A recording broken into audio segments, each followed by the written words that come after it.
بسم اللہ الرحمن الرحیم۔ غازی ملت سردار محمد ابراہیم خان رحمۃ اللہ علیہ، بانی رہنما، بانی صدر آزاد کشمیر، ایسی شخصیت ہے کہ جو صرف کشمیر کے نہیں، میں یہ سمجھتا ہوں کہ ساؤتھ ایشیا اور ایشیا کے اندر ان کا مقام بڑے لوگوں میں آتا ہے۔ آپ رحمۃ اللہ علیہ کی کشمیر کی آزادی کے حوالے سے جو جدوجہد ہے وہ ایسی جدوجہد ہے کہ مقبوضہ کشمیر میں جو اس وقت کشمیر تھا، وہاں پہ ان کے گھر میں پہلی دفعہ علاقے پاکستان کی قرارداد منظور ہوئی، چونکہ کشمیر کے علاقے کے حوالے سے بابا اقام رحمۃ اللہ علیہ نے کشمیر کے 3 دورے کیے تھے،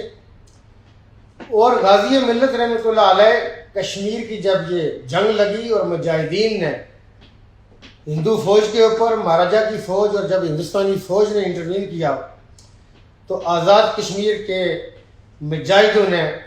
بے سر و سامانی کے عالم میں جب ان کا مقابلہ شروع کیا تو غازی ملت سینکڑوں میل اور کلومیٹر کا سفر پیدل طے کرتے ہوئے بابا اقام کے پاس پہنچے اور ان سے مدد طلب کی کہ ہندوستانی فوج کشمیر کے اندر لینڈ کر چکی ہے اور ڈائریکٹ انٹروین کر چکی ہے۔ اس وقت ہمارے ملک پاکستانی فوج کا جو سربراہ تھا، ایک انگریز تھا، اس نے بابا اقام کے حکم کی حکم عدولی کی، لیکن بابا اقام جیسے زیرک آدمی نے ہمارے پٹھان بھائیوں کو جو پیغام بھیجا، وہ بابا اقام کے پیغام پہ لبیک کہتے ہوئے کشمیری مجاہدین کے ساتھ جا ملے، اور پھر وہ مار کے جو آپ نے دیکھے کہ سری نگر سے بہت پچھلے ایریے تک یہ مجاہدین کشمیر کے رہنے والے اور پٹھان لوگ وہاں پہ جو مجاہدین تھے جو اپنے کشمیری بھائیوں کے لیے بابا اقام کے حکم پہ وہاں پہنچے تھے، شہادتوں کا جام بھی نوش کر رہے تھے، غازی بھی ہو رہے تھے، اور یہ ایسا مارکا تھا کہ یہ جب آپ اس کے بارے میں پڑھتے ہیں، سنتے ہیں، تو ایک مسلمان ہونے کے ناطے آپ کا خون یقیناً گرماتا ہے اور آپ یہ سوچتے ہیں کہ میں اس جہاد کے اندر کیوں نہیں تھا، مجھے بھی ایسا موقع ملتا۔ تو غازی ملت رحمۃ اللہ علیہ کے حوالے سے وہ پہلے بانی صدر بنے،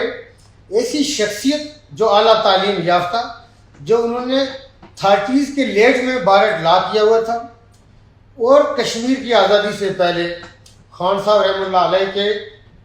استعفیٰ انہوں نے اس لیے دیا کہ غازی ملت ایک ہائیلی کوالیفائڈ ہمارے نوجوان پونچھ سے جب یہ آئے تو وہ اسمبلی کے ممبر بھی بنے، لیکن میں آپ کو بتاؤں کہ ان کا پاکستان کے اندر، پاکستان سے باہر بہت عزت اور مقام اس لیے تھا کہ وہ واقعی اس لیول کے اوپر تھے۔ انہوں نے آزاد کشمیر کی سیاسی مقام، سیاسی جدوجہد، لوگوں کی تربیت اور بے شمار ایسے کاموں کے اندر میں یہ سمجھتا ہوں کہ وہ رول ادا کیا، اور انہوں نے ان لوگوں کو ہمیشہ وہ وقار اور عزت کے ساتھ نام لیتے تھے کہ جو اس ہندوستان کے اندر جنہوں نے کام کیا، اور جس کے نتیجے میں یہ سمجھتا ہوں کہ آج ہندوستان کا مسلمان صرف ہندوستان میں نہیں، پوری دنیا مسلم امہ کے لوگ اس کی طرف فخر سے دیکھتے ہیں، وہ کہتے ہیں کہ یہ وہ والے مسلمان ہیں۔ اور اس کے اوپر میں آپ کو کہوں کہ دین اسلام پہ جتنا مقام ہمارے اس ریجن کے اندر ہوا ہے بہت کم جگہوں پہ ہوا ہوگا۔ تو غازی ملت رحمۃ اللہ علیہ کی یہ برسی، میں یہ سمجھتا ہوں کہ ہم سب کا یہ فرض ہے کہ ان کے شایان شان بنائیں اور اپنی آنے والی جنریشن کو ان کے کارناموں، ان کے بلند کردار، بڑے کردار کے حوالے سے ہم ان کو آگاہ کریں، اور ان کے حوالے سے زیادہ وہ شمع روشن کریں جو شمع انہوں نے ہمیں دی تھی، ہمارے ہاتھوں میں دے کے گئے تھے۔ وہ شمع تہذیب کی تھی، تعلیم کی تھی، سیاست کی تھی، جمہوریت کی تھی، اس کو آگے لے کے چلنا چاہیے۔